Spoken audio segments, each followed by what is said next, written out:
우리는 계속해서 하나님께서 모세에게 명하신 순서에 따라 성막에 관한 말씀을 살펴보고 있습니다. 오늘 본문 출애굽기 28장 그리고 그 다음 장인 29장까지 대제사장의 의관과 위임식에 대해서 말씀하고 있습니다. 그리고 다시 이제 출애굽기 30장에 가서 성막의 기구 중에 말씀하지 않은 두 가지가 있습니다. 바로 분향단과 성소에 있는 분향단 그리고 성막들에 있는 물두멍에 관한 것인데요. 왜 이것은 다 말씀하지 않고 중간에 제사장에 관한 말씀을 하시는가 그런 생각이 들 수 있는데 이것은 하나님께서 주신 계시의 순서입니다.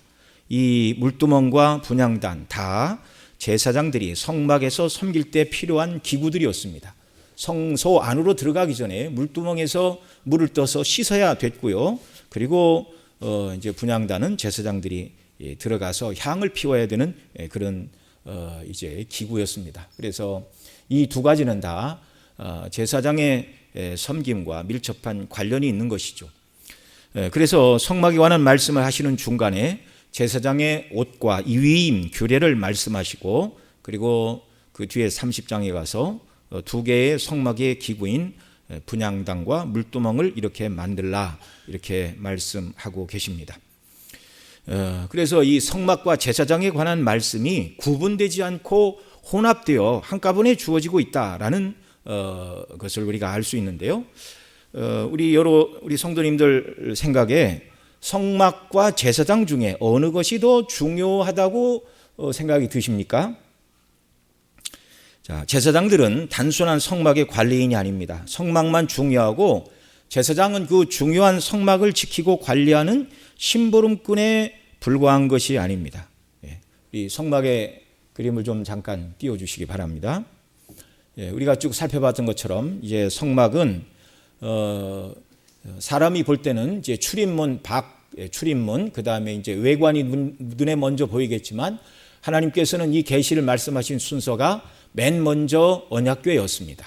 언약궤로부터 그 다음에 이제 분향단은 아직 말씀 안 하셨고 떡상과 정금 등대를 이렇게 말씀하시고 그 다음에 성막의 그 뼈대가 되는 이제 그런 널빤들을 세우라 그리고 그 널빤들 위에 앙장과 덮개를 덮으라 그렇게 말씀하시고 이제 마당으로 나와서 번제단을 말씀하셨고 그 다음에 우리 지난주에 살펴본 성막의 맨 외관 테두리 가로가 100규빗 세로가 50규빗 그리고 문을 달라라는 이 말씀 성막의 뜰에 관한 말씀을 우리가 지난주까지 살펴보았습니다.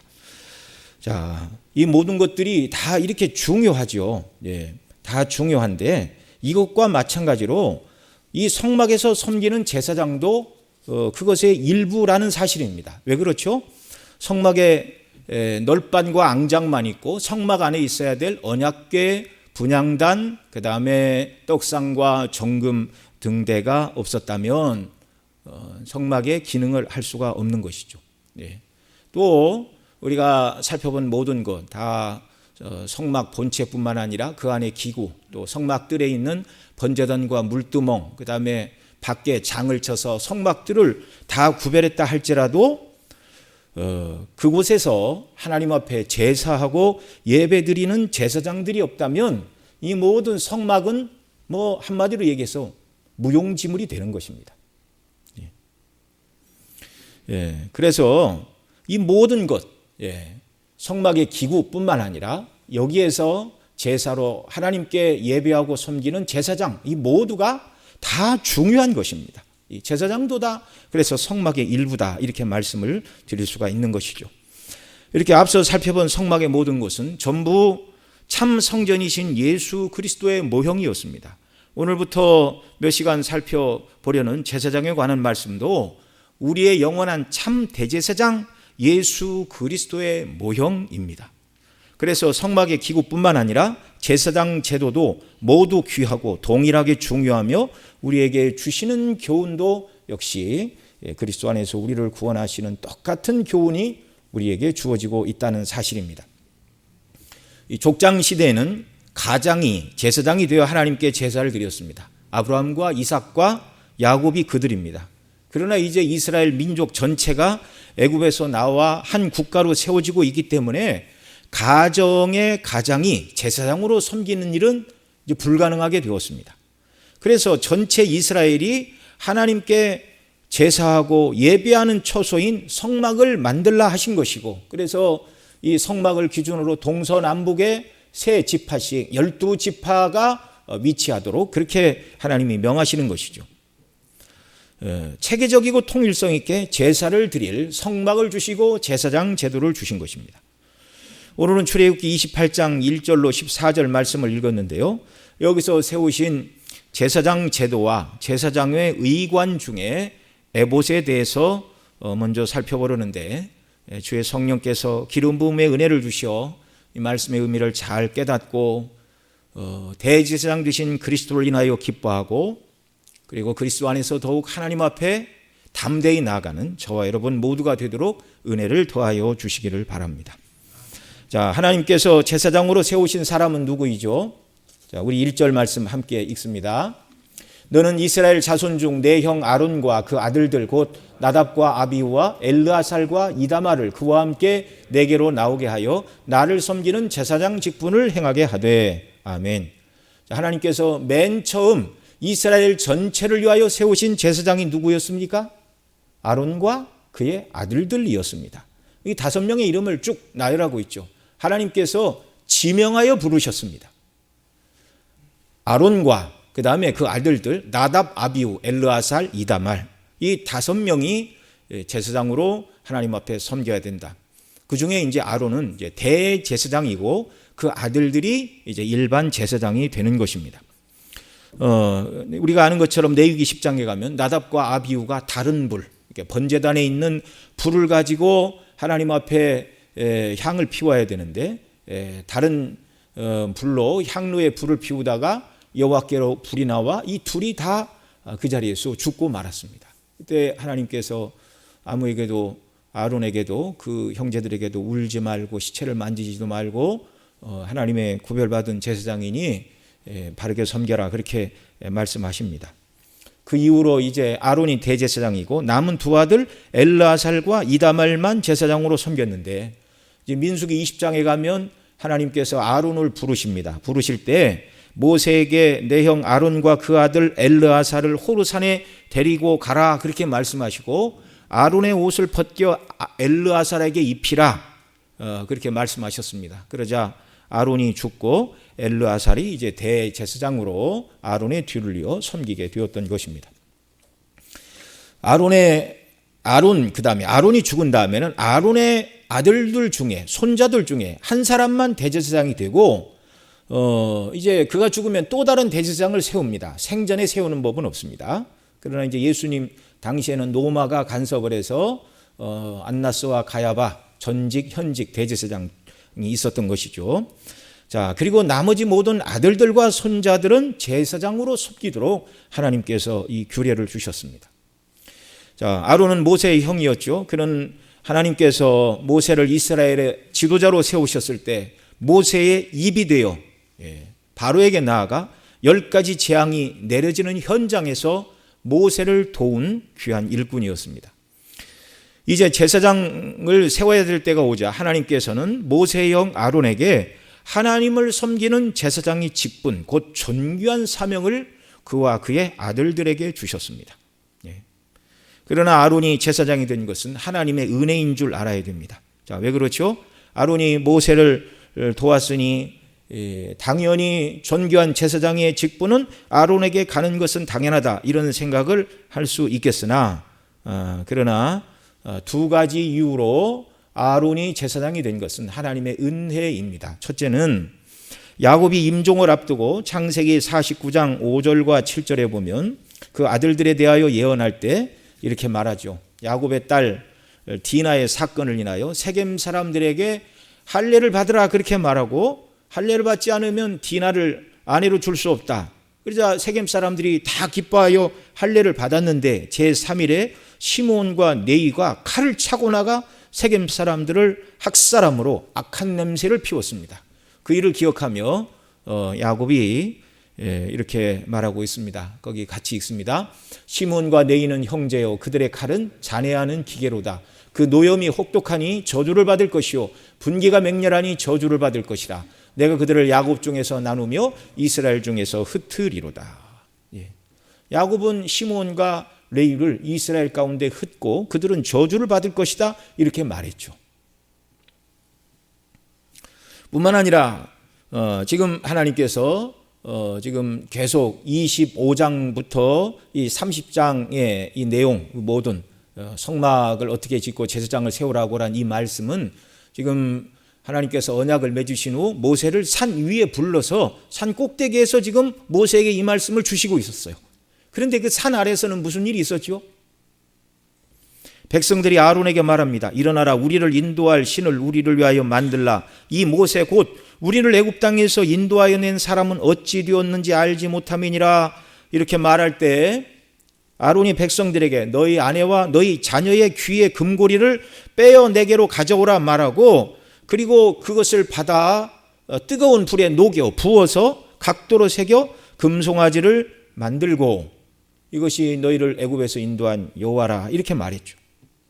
얼마 전에 하나님께서 나를 비교 우상을 만들지 말고 다른 신을 섬겨서는 안 된다고 말씀해 주신 10계명의 1계명과 2계명을 범하게 한 장본인이 바로 아론이었습니다. 물론 백성들의 강력한 요청이 있어서 그렇게 한 것이지만 실질적으로 금송아지를 부어서 만들고 각도로 새긴 장본인은 바로 아론이다 그 말이죠.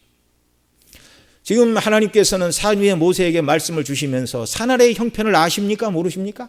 아시죠. 그럼에도 불구하고 하나님께서 아론을 제사장으로 삼으라 하시고 금송아지로 범죄한 이후에도 아론에게 주신다고 하신 제사장의 직분을 취소하지 않으셨습니다. 이것은 무엇을 말하죠? 제사장의 직분은 하나님을 섬기는 존귀한 제사장의 직분은 인간들이 볼 때 자격이 있어서 선출이 되거나 백성들의 신임을 얻어서 추대가 되는 것이 아니라 전적으로 하나님께서 은혜로 세우시는 직분이라는 것을 우리에게 보여주는 것입니다. 제사장을 세우시는 방식은 전적인 하나님의 선택이었습니다. 지명이었습니다. 아론과 그 아들들을 제사장으로 세우라 하나님이 지명하셨어요. 하나님의 선택과 지명으로 아론은 제사장 직분을 받았습니다. 하나님을 섬기기에 합당한 인격과 실력과 신앙을 온전히 갖추었기 때문이 아니라 하나님께서 지명하셨기에 이 직분을 감당한다는 말이죠. 백성들 중에는 아론보다 더 인격이 성숙하고 하나님을 더 경외하고 사랑하는 사람들도 있었을 것입니다. 그러나 하나님께서 지명하시고 불러야 제사장이 되고 일꾼이 되는 줄 믿으시기 바랍니다. 이 시대 목사와 장로, 집사 다 하나님께서 지명하여 부르신 일꾼들인 것을 믿으시기 바랍니다.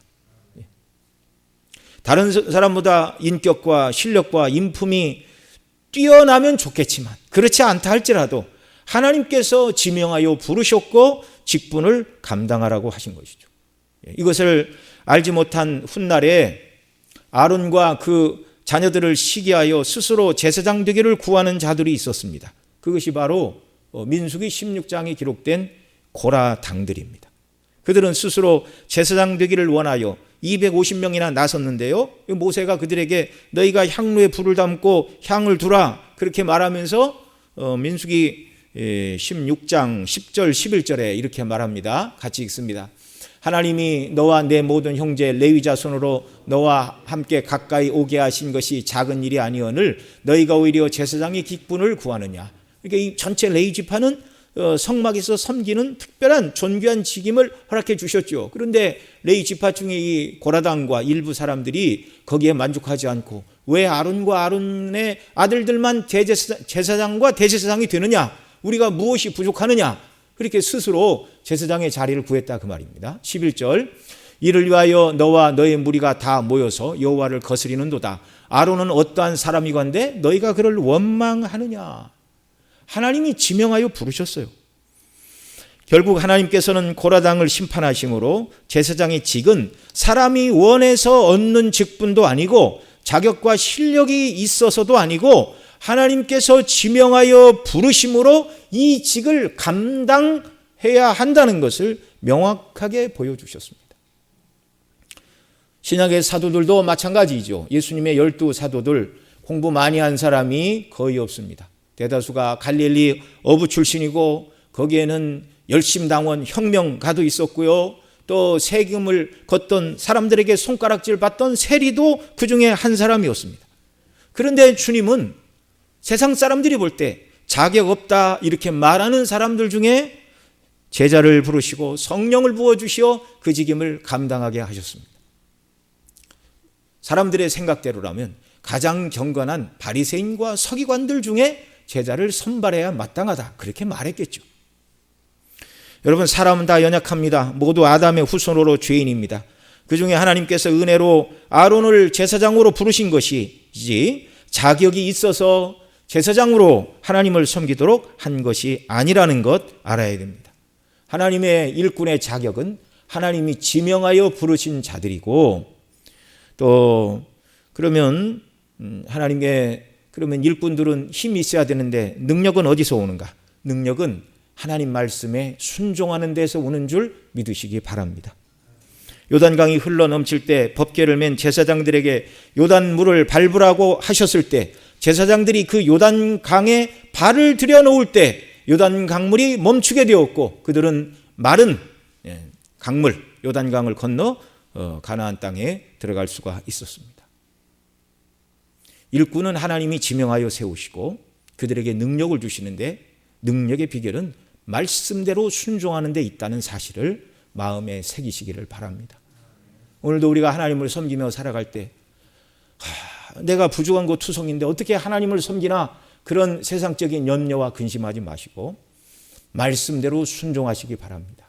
그것이 능력이고 말씀대로 순종할 때 하나님께서 영광을 받으시고 더 큰 일을 감당하도록 능력 주시고 은혜 주심을 믿으시기 바랍니다. 이 제사장들이 하는 일은 무엇이었죠? 제사장이라는 말이 라틴어로는 폰티펙스라는 말인데 영어로 바꾸면 브릿지 빌더, 다리를 놓는 사람이라는 뜻입니다. 자, 양쪽 편에 왕래가 가능하도록 다리를 놓는 사람이다 그 말이죠. 그러니까 하나님 앞에서는 죄인을 대신하여 중보의 제사와 기도를 드렸고 사람들에게는 하나님 편에 서서 하나님의 뜻을 백성들에게 전달하는 사람이 바로 제사장이었습니다. 그래서 먼저 하는 일은 하나님 앞에서 백성을 대신하여 죄사함의 속죄의 제사를 드리고 위하여 중보의 기도를 드리는 것이 제사장의 역할이었습니다. 이 출애굽기 뒤에 레위기가 있는데요. 레위기 1장에는 번제, 2장에는 소제, 3장에는 화목제, 4장에는 속죄제, 5장에는 속건제를 이렇게 드려라 그러는데 그 제사를 드리는 장본인들이 바로 제사장들이었습니다. 또한 특별히 대제사장은 대속죄일에 지성소에 나가 속죄소에 피를 뿌리고 백성들의 죄를 사하여 주시기를 구해야 했습니다. 이 제사 드리는 일 이외에 성소에서 등잔대의 심지와 기름을 간검하고 불이 꺼지지 않도록 해야 했고 그 다음 일주일에 한 번씩 그 진설상 떡상에 올릴 떡을 만들어서 안식일에 교체를 해야 했고요. 그 다음에 그들은 아침 저녁으로 분향단에서 향을 피워야 했습니다. 이것이 제사장이 성막에서 해야 될 기본적인 일이었죠. 이것은 이제 하나님 앞에서 백성을 대신하여 하는 일이었고 그 다음에 이제 하나님 편에 서서 백성들에게 행하는 제사장의 임무, 이것은 하나님의 말씀을 증거하고 가르치는 일이었는데 신명기 33장 10절에서 이렇게 말합니다. 같이 읽습니다. 주의 법도를 야곱에게 주의 율법을 이스라엘에게 가르치며 주 앞에 분향하고 온전한 번제를 주의 단에 드리리로다. 아멘. 여기 하는 일이 기록되고 있죠.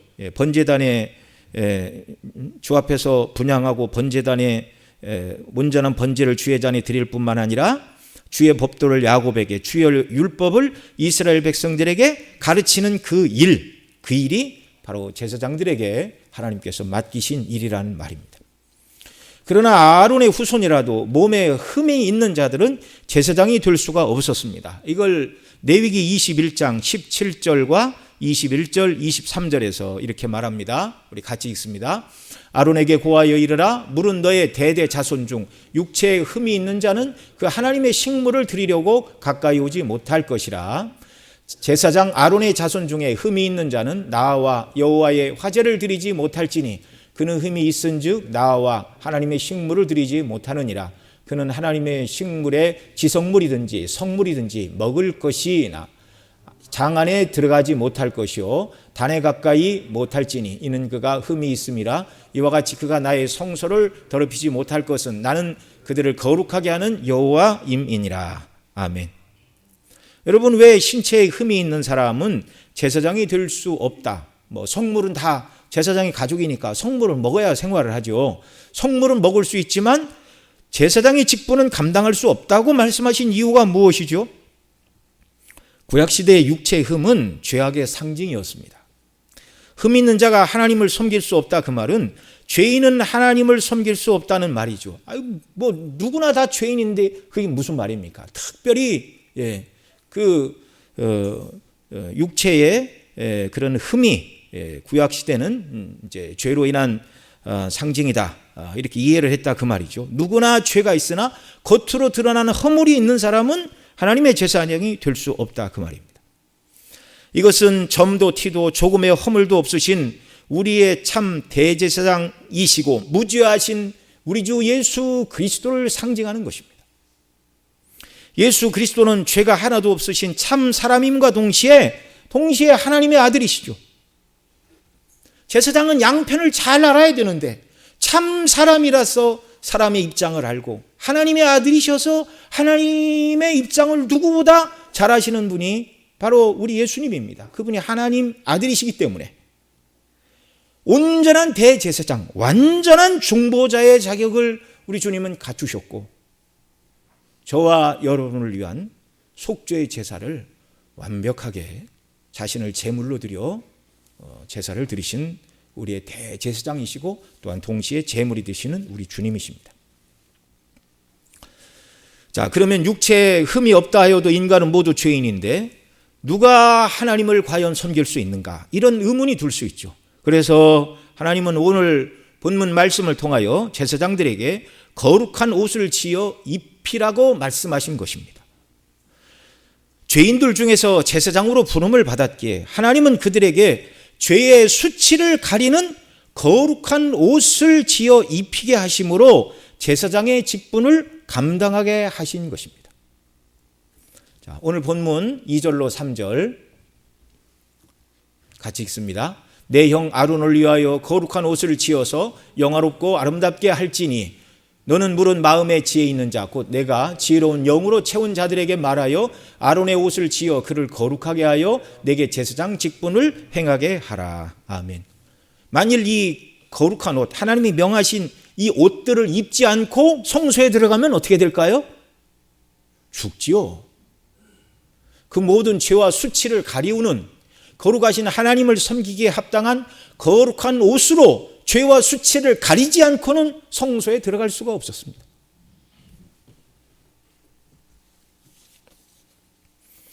앞선 여러 시간 전에 성막을 짓는 모습은 천지 창조의 모습을 반영하고 있다. 그래서 하나님이 말씀하시니 그대로 되었더라. 이것이 7번 계속 성막에도 반복된다고 말씀을 드렸죠. 그리고 성막은 에덴의 모습을 보여준다고도 말씀을 드렸습니다. 하나님께서 에덴 동산을 세우시고 아담을 그 에덴 동산에서, 에덴 동산 자체가 성막이죠. 성전이죠. 그리고 아담이 그 성전에서 하나님을 섬기는 제사장으로 세우심을 받았다. 이미 여러 시간 전에 말씀을 드렸습니다. 그래서 창세기 2장 15절에 여호와 하나님이 그 사람을 이끌어 에덴 동산에 두사 그것을 다스리며 지키게 하시고 라는 말씀에서 다스리고 지키다라는 말이 히브리어로 아바드와 사마르라는 단어인데 이 단어가 이제 각각으로 쓰일 때는 이제 다른 말로도 쓰이지만 이 다스리고 지키다라는 단어가 동시에 같이 사용된 것이 구약에 한 15번 정도 되는데 그 중에 10번은 하나님을 섬기고 그분의 말씀을 지키는 백성들을 가르칠 때 사용이 되었고, 나머지는 성막의 봉사와 책무를 지키는 제사장을 가르치는데 이 용어가 사용되었다. 그래서 아담이 에덴에서 정말 하나님이 아담을 에덴 동산에 두어 에덴 그것을 다스리며 지키게 하셨다. 그 말이 하나님을 예배하며 그 성전을 관리하는 자로 세우신 제사장의 직임이다라는 것을 여러 시간 전에 말씀을 드린 바 있습니다. 자, 아론에게 거룩한 옷을 지어 입히심으로 영화롭고 아름답게 하심으로 아담이 잃어버린 제사장의 직분을 회복시켜 주시는 모습이죠. 에덴에서 아담은 하나님을 섬기는 제사장이었습니다. 그런데 범죄함으로 그 지위를 잃어버렸는데요. 물론 아담은 에덴에서 이런 옷을 입지 않았습니다. 왜요? 죄가 없었어요. 범죄 이전이니까. 원리를 가지고 있었어요. 에베소 4장 24절에 보면 하나님을 따라 의와 진리의 거룩함으로 지으심을 받은 새 사람을 입으라 이렇게 말씀하고 있는데, 범죄 이전의 아담도 의와 진리의 거룩함으로 옷을 입은 사람이었습니다. 의와 진리의 거룩함에 옷을 입고 하나님을 섬기던 제사장이었다 그 말이죠. 그런데 선악과를 따먹고 하나님이 입혀주신 그 영광을 다 잃어버리고 말았습니다. 그러자 지금까지는 옷을 입지 않아도 벌거벗은 수치를 알지 못했는데 하나님이 옷 입혀주신 영광을 잃어버리게 되자 자신이 벌거벗은 자임을, 수치스러운 자임을 깨달아 알게 되었고 더 이상 하나님을 섬기는 제사장의 직임을 감당할 수가 없었습니다. 그래서 아담은 죄로 인한 자신의 수치를 가렸죠. 아담이 수치를 가리기 위하여 한 일이 무엇이죠? 창세기 3장 7절 같이 읽습니다. 이에 그들의 눈이 밝아 자기들의 몸이 벗은 줄을 알고 무화과 나무 잎을 엮어 치마를 하였더라. 그런데 그 방식으로는 수치가 가려지지 않았습니다. 왜요? 그 증거가 무엇이죠? 그 다음 8절입니다. 같이 읽습니다. 그들이 날이 서늘할 때 동산에 거니시는 여호와 하나님의 음성을 듣고 아담과 그 아내가 여호와 하나님의 낯을 피하여 동산 나무 사이에 숨은지라. 아멘. 무화과 나무 잎으로 치마를 해입고 정말 수치가 가려졌다면 동산에 거니시는 여호와 하나님의 음성을 듣고 숨었을까요? 숨지 않았을까요? 숨지 않았죠. 근데 왜 숨었어요? 내가 내 수치를 가리려고 무화과 나무로 치마를 해서 입었지만 사람은 범죄하여 부끄럽고 수치스러운 그 죄의 문제를 스스로의 힘으로는 해결할 수 없다는 사실을 명확하게 보여주는 것입니다. 인간의 힘으로는 자기의 죄의 수치를 자기 힘으로 가릴 수 없다는 것. 그래서 하나님을 피하여 숨었어요. 내가 벌거벗어 부끄러워 숨었나이다. 이 범죄한 아담을 위해서 하나님은 더 이상 범죄하여 하나님의 성전에서 거할 수 없게 에덴에서 내어 보내셨는데, 내어 보내시기 전에 먼저 가죽옷을 지어 입혀주셨습니다. 짐승의 피가 흘려진 것이죠. 에덴에서 쫓아내실 때조차도 그냥 쫓아내지 않고 구원을 약속하셨습니다. 그것이 바로 가죽옷입니다. 여자의 후손이 뱀의 머리를 칠 것이라는 구원에 대한 산소망을 주셨습니다. 그래서 아담과 하와는 이 구원에 대한 소망을 가지고 에덴의 동쪽으로 나간 것이죠. 여러분, 아담과 하와가 구원을 소망한 증거가 무엇이죠?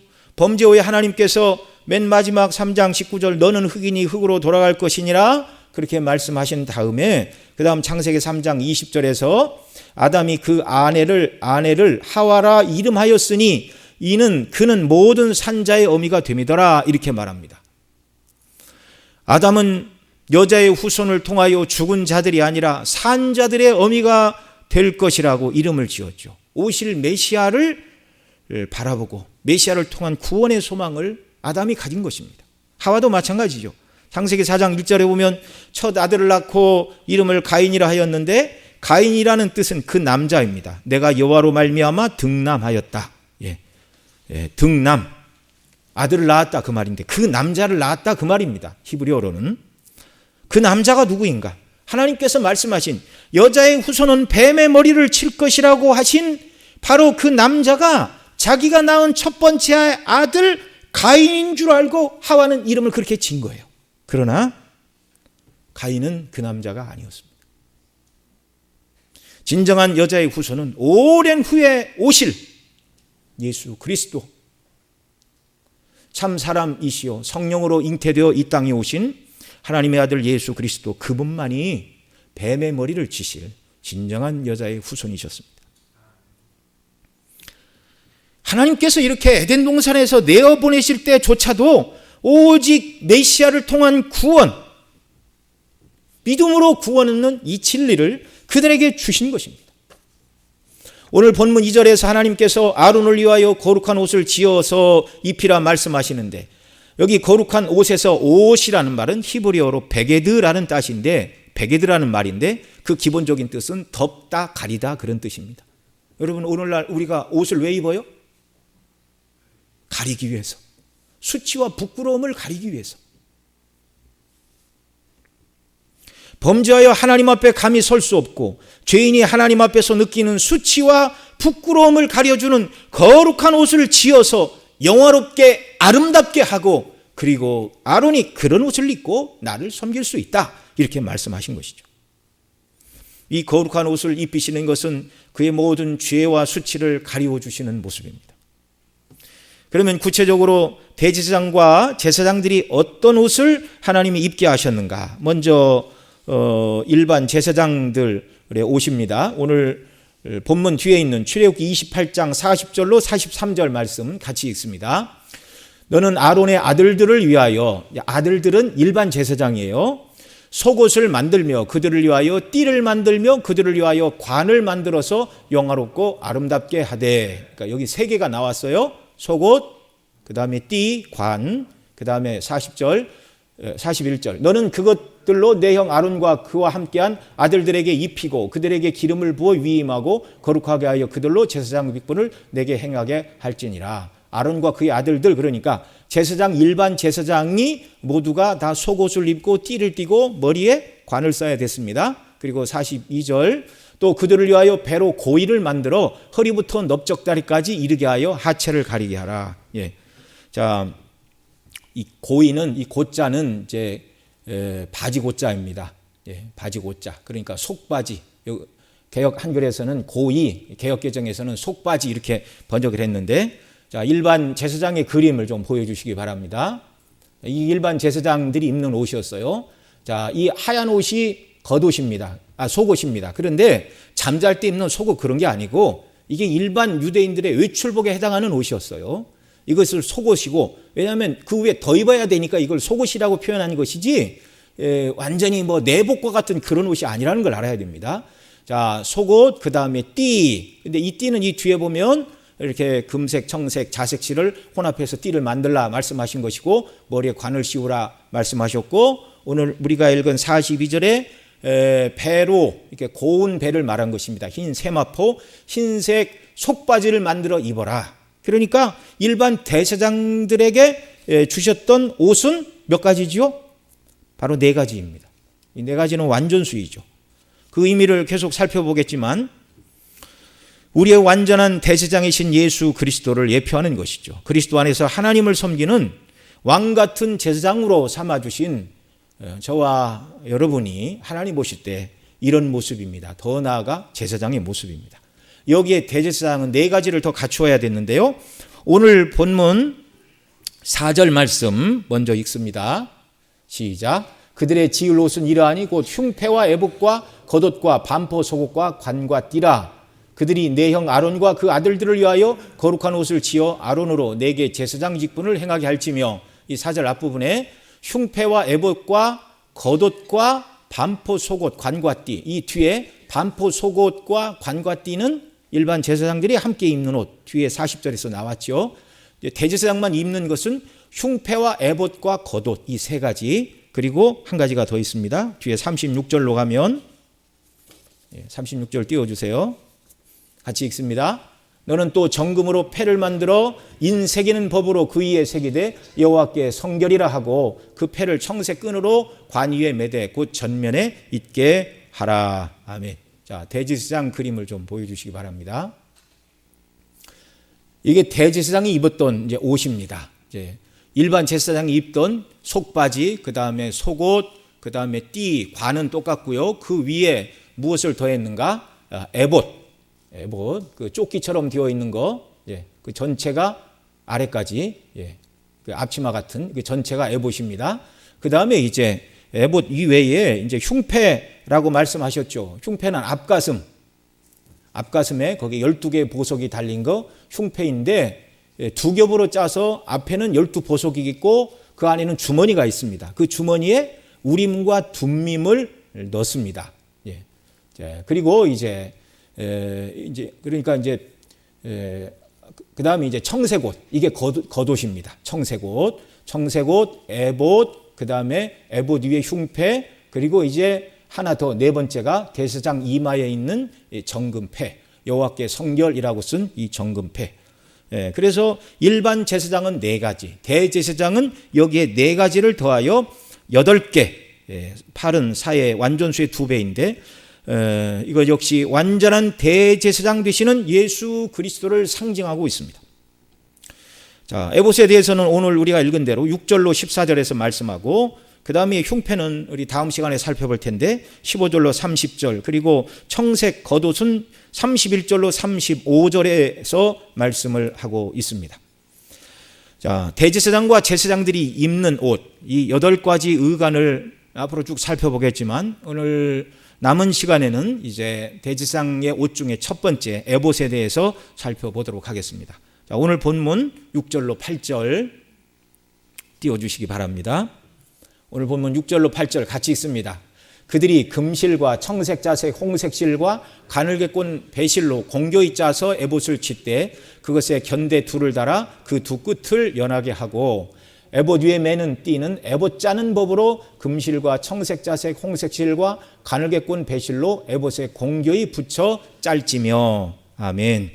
자, 그 제사장 옷 그림을 한번 다시 띄워주세요.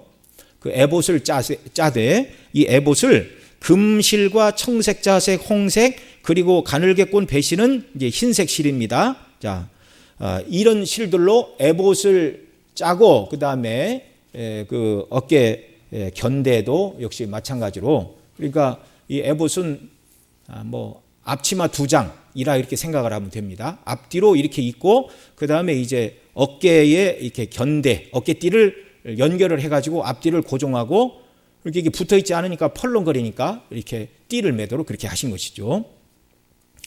자, 이 에봇을 제작하는 과정을 기록한 출애굽기 이 뒤에 39장 2절로 3절에 가면 금실의 정체가 무엇인가를 이렇게 말씀합니다. 우리 같이 읽습니다. 그가 또 금실과 청색자색 홍색실과 가늘게 꼰 배실로 에봇을 만들었으되 금을 얇게 쳐서 오려서 실을 만들어 청색자색 홍색실과 가는 배실에 섞어 공교히 짜고. 자, 그러니까 이제 실이 여러 가지인데, 가늘게 꼰 배실은 아마포, 우리처럼 삼배포 이런 것이 아니고 아마포, 흰색 아마포를 가늘게 꼬아서 흰색 실입니다. 그 다음에 청색, 자색, 홍색 실은 거기에 청색, 자색, 홍색의 염료로 염색을 한 그런 실들, 이게 금보다 귀하다고 말씀을 드렸습니다. 그런데 금실은 무엇인가? 노란색 염료를 입힌 게 아니고 3절의 말씀처럼 금을 얇게 쳐서 오려서 실을 만드는 것입니다. 그러니까 실제 금입니다.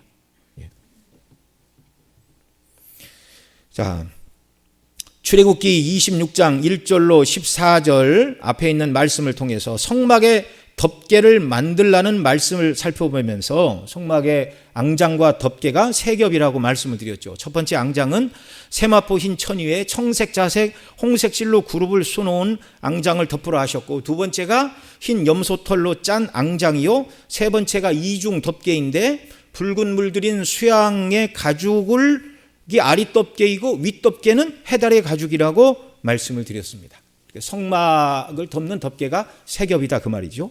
성막도 예수 그리스도의 상징이요, 제사장의 옷도 예수 그리스도의 상징입니다. 그런데 이 대제사장의 옷도 역시 3겹입니다. 속옷, 그 다음에 청색 겉옷, 그 다음에 밖에 입는 에봇.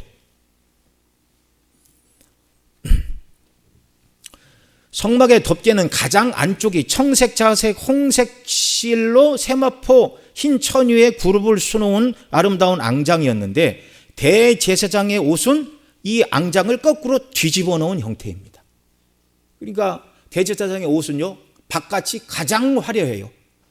지성소는 안이 가장 화려한데 대제사장의 옷은 바깥이 가장 화려해요. 거꾸로 뒤집어 놓은 모습입니다. 지성소에 대제사장이 이 에봇을 입고 들어가 섬기면, 여러분, 지성소는 금이 충만했죠. 언약궤도 조각목으로 만들고 안팎을 금으로 쌓아 말씀하셨고, 그 위에 뚜껑 덮개가 속죄소인데 정금으로 판을 만들고 그 양쪽에 정금으로 그룹을 만들라. 그러니까 그 지성소에 들어가면 금빛 찬란한 하나님의 언약궤가 있었고, 그 다음에 천정 들어가는 문, 그 다음에 사방 모든 천들이 다 바로 청색, 자색, 홍색 실로 수놓은 그룹들이 있는 그곳이었습니다. 근데 그곳에 제사장이 이 금실, 청색, 자색, 홍색 실로 수놓은 에봇을 입고 들어가면 역시 네 가지 금빛 찬란한 지성소에 어울리는 이 네 가지 아름다운 색깔을 입은 제사장이 그 거룩하신 하나님을 섬기는 그런 영광스러운 모습과 딱 일치가 되는 것입니다.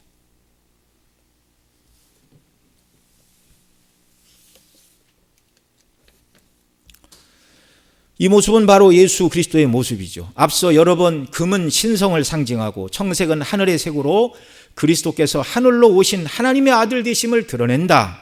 자색은 왕이 입는 옷의 색깔이었고, 홍색은 피의 색으로 그리스도의 고난을 상징한다. 흰색은 무지하고 의로우신 그리스도의 인성과 의를 상징한다라고 계속 말씀을 드렸습니다. 이런 모든 것들이 다 축적이 되니까 뒷부분에 가서는 굳이 여러 말 드리지 않아도 쉽게 이해가 되는 것입니다. 지성소에서 속죄의 피를 가지고 들어가 섬기는 대제사장은 온통 다 예수 그리스도의 상징이에요. 모든 것이 그리스도로 옷 입혀주신 모습입니다. 그래서 죽지 않고 하나님의 임재의 영광, 현현의 장소, 지상 진물이 실인 지성소에 들어가 제사를 드리고 하나님의 은혜를 구했던 것입니다. 우리 죄를 대속하기에 조금도 부족함이 없으신 완전한 대제사장 예수 그리스도를 상징한다 그 말이죠. 두 번째로 이 에봇의 그런 네 가지 색깔로 짜라 그런 것이고, 그 다음에 이 에봇의 앞뒤를 연결하는 견대, 어깨끈 위 이 부분에 호만으로 보석을 금태에 물려 고정하라 이렇게 말씀합니다. 오늘 본문 9절로 14절 또 같이 읽습니다. 호만호 2개를 취하여 그 위에 이스라엘 아들들의 이름을 새기되 그들의 연치대로 6 이름을 한 보석에 나머지 6 이름은 다른 보석에, 보석을 새기는 자가 인에 새김 같이 너는 이스라엘 아들들의 이름을 그 2 보석에 새겨 금태에 물리고 그 2 보석을 에봇 2 견대에 붙여 이스라엘 아들들의 기념 보석을 삼되 아론이 여호와 앞에서 그들의 이름을 그 2 어깨에 메어서 기념이 되게 할지며 너는 금으로 태를 만들고 정금으로 노끈처럼 2 사슬을 닦고 그 사슬 따은 사슬을 그 태에 멜지니라. 아멘. 제사장의 그림 다시 한번 보여주시기 바랍니다. 자, 어깨 맨 위에 호마노 보석을 양쪽에 하나씩 이렇게 하는데, 그 보석 위에 이스라엘의 12 아들들의 이름을 한쪽에 6씩 2군데에 이름을 기록하라. 그게 9절이고요. 14절에서는 이름을 기록하되 연치대로 나이 순서대로 6명을 기록하라. 루벤부터 쭉 마지막 베냐민까지. 새기는 방법은 인을 새김같이 보석에 도장을 팜과 같이 글씨를 파서 새기고 이것을 이제 금태에 물려 어깨에 그 호마노 보석을 고정하라 이렇게 말씀하십니다. 그리고 12절에서는 이 2 보석을 에봇 2 견대에 붙여 이스라엘 아들들의 기념 보석을 삼아 아론이 여호와 앞에서 그 이름을 2 어깨에 메어서 기념이 되게 하라 이렇게 말씀하셨어요. 대제사장이 이스라엘 12지파를 어깨에 짊어지고 하나님 앞에 나아가 제사 드리는 모습입니다. 대제사장 어깨에 이스라엘 12지파의 이름을 기록하고 하나님을 섬기는 것이 어떤 의미가 있죠? 이사야 9장 6절로 7절에 이렇게 말합니다. 말씀을 띄워주시기 바랍니다. 같이 읽습니다. 이는 한 아기가 우리에게 낳고 한 아들을 우리에게 주신 바 되었는데 어깨에는 정사를 메었고 그 이름은 기묘자라 모사라 전능하신 하나님이라 영존하시는 아버지라 평강의 왕이라 할 것임이라. 그 정사와 평강의 더함이 무궁하며 또 다윗의 위에 앉아서 그 나라를 굳게 세우고 자금 이후 영원토록 공평과 정의로 그것을 보존할 것이라. 만군의 여호와의 열심히 일을 이루리라. 이 이사야 선지자는 앞으로 오실 예수님, 그분이 이런 분으로 오시는데 그분의 어깨에 정사를 메었다. 예수님이 저와 여러분을 어깨에 메시고 하나님 앞에 나아가 완전한 속죄의 제사를 드린 대제사장이라는 사실입니다. 예수님의 어깨에는 우리를 구원하시기 위하여 12지파 곧 택한 백성의 이름을 다 어깨에 메시고 십자가에 달리시어 하나님 아버지께 완전한 속죄의 제사를 드린 것이죠. 이 12지파의 이름이 어깨의 견대뿐만 아니라 다음 시간에 살펴볼 이 흉패 12개의 보석에 있는데 그 12개의 보석에 이스라엘 12지파의 이름을 하나씩 다 새겨 넣으라 그렇게 말씀하셨습니다. 그러니까 이건 상징이죠. 하나님의 백성의 이름이 그리스도의 어깨와 가슴에 새겨져 있다는 말입니다. 저와 여러분이 오직 예수님 믿음으로 죄사함 받고 의롭다 하심을 입어 하나님의 자녀가 되고 천국의 후사가 된다는 사실, 여러분 앞서 말씀을 드렸죠. 아담이 범죄하고 무화과로 치마를 나뭇잎으로 치마를 만들어 입었지만 자기 수치를 가릴 수가 없었다고요. 간혹 주일학교에서 그렇게 묻지요. 오늘 죽어도 천국에 갈 수 있습니까? 그러면 어떤 사람은 어제까지는 갈 수 있었던 것 같은데 오늘은 안 될 것 같습니다. 제가 죄가 많아서요. 여러분, 자기 행실과 의로 구원을 받을 사람은 아무도 없습니다. 오직 예수님 믿음으로 죄사함을 받고 의롭다 하심을 입고 하나님의 자녀가 되고 천국의 후사가 되는 이 모든 은혜는 완전한 대제사장이신 예수님이 저와 여러분의 이름을 어깨와 가슴에 품고 자신이 제물이 되어 완전한 속죄의 제사를 하나님 앞에 드리셨기 때문임을 믿으시기 바랍니다. 우리 주 예수 그리스도께서 이루신 완전한 대속의 제사 때문에 하나님이 그 예수님을 믿는 우리를 보시고 의롭다 하시는 것이지, 저와 여러분의 행실이나 인품이나 사람됨을 보고 의롭다 하시고 구원하심이 아닌 줄 분명히 알아야 됩니다. 구원은 예수 그리스도를 믿음으로입니다.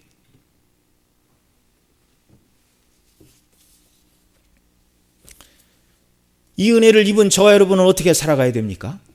예수 그리스도로 옷 입고 하나님을 섬기는 왕같은 제사장의 권리를 행사하며 살아가야 됩니다. 갈라디아 3장 26절 27절 같이 읽습니다. 너희가 다 믿음으로 말미암아 그리스도 예수 안에서 하나님의 아들들이 되었으니 누구든지 그리스도와 합하여 세례를 받는 자는 그리스도로 옷 입었느니라. 아멘. 그리스도와 합하여 세례를 받은 자, 곧 예수님의 십자가의 죽으심이 나를 위한 죽음인데 예수님께서 십자가에 죽으실 때 나도 죄에 대하여 죽은 자라는 것을 믿는 사람, 이 사람이 그리스도와 합하여 세례를 받은 사람이란 말하고 이 사람이 예수 그리스도로 옷 입은 사람이라고 말씀하고 있습니다. 구약의 거룩한 옷인 제사장의 예복을 입은 제사장을 하나님께서 받아주시고 만나주셨는데 제사장이 입었던 그 모든 8가지 옷은 온통 다 예수 그리스도의 상징이라고 말씀을 드렸습니다. 예수님을 믿음으로 예수님으로 옷 입은 저와 여러분을 하나님이 얼마나 기쁘게 받아주시겠습니까? 담대히 하나님 앞에 나아가시기 바랍니다. 기도로, 예배로, 찬송으로 마음을 다하여. 로마서 3장 12절로 14절에서는 이렇게 말합니다. 같이 읽습니다. 밤이 깊고 낮이 가까웠으니 그러므로 우리가 어둠의 일을 벗고 빛의 갑옷을 입자. 낮에와 같이 단정히 행하고 방탕과 술 취하지 말며 음란과 호색하지 말며 쟁토와 시기하지 말고 오직 주 예수 그리스도로 옷 입고 정욕을 위하여 육신의 일을 도모하지 말라. 어둠의 일을 벗어버리고 빛에 속한 사람으로서 살아가는 일, 산상수훈에서 주님은 너희 빛을 사람 앞에 비추게 하라 말씀하셨고 그 빛이 너희의 착한 행실이라 말씀하셨죠. 너희의 착한 행실을 보고 하늘에 계신 아버지께 영광을 돌리게 하라 말씀하심 같이 그리스도로 옷 입은 저와 여러분 담대히 하나님의 보좌 앞에 나아가 우리를 구원하신 은혜의 영광을 찬미하며 하나님과 교통하는 자들이 되시기를 바랍니다. 지난번에 말씀드린 것처럼 하나님과 교제함으로 하나님을 닮은 자들이 되어 하나님의 사랑과 의와 거룩함을 가지고 세상에 나가 빛을 드러내서 우리 하나님과 하나님의 영광, 그리스도의 구원이 얼마나 아름다운가를 우리의 선한 모습을 통해서 증거하며 드러내고 광포하는 주의 백성들로 이 땅을 살아가도록 주께서 은혜 위에 은혜를 더하여 주시기를 소원합니다. 기도하시겠습니다. 사랑하시는 아버지 하나님 고맙고 감사합니다. 우리에게 있는 완전한 대제사장 우리 주 예수 그리스도의 완전한 속죄의 제사를 인하여 감히 죄인이 하나님 앞에 나아가는 특권을 얻었고 예수님을 인하여 죄사함을 얻고 의롭다 하심을 입고 하나님의 자녀가 되었고 천국의 후사가 되었습니다. 이 기쁨과 감격이 더 충만하도록 성령 하나님 역사하여 주시고 그리스도를 옷 입고 날마다 하나님의 존전에 나아가게 하시고 그리스도를 옷 입고 빛의 자녀로 이 땅을 살아가는 자녀들이 되도록 은혜 위에 은혜를 허락하여 주옵소서. 우리 구주 예수님의 이름으로 기도드리옵나이다. 아멘.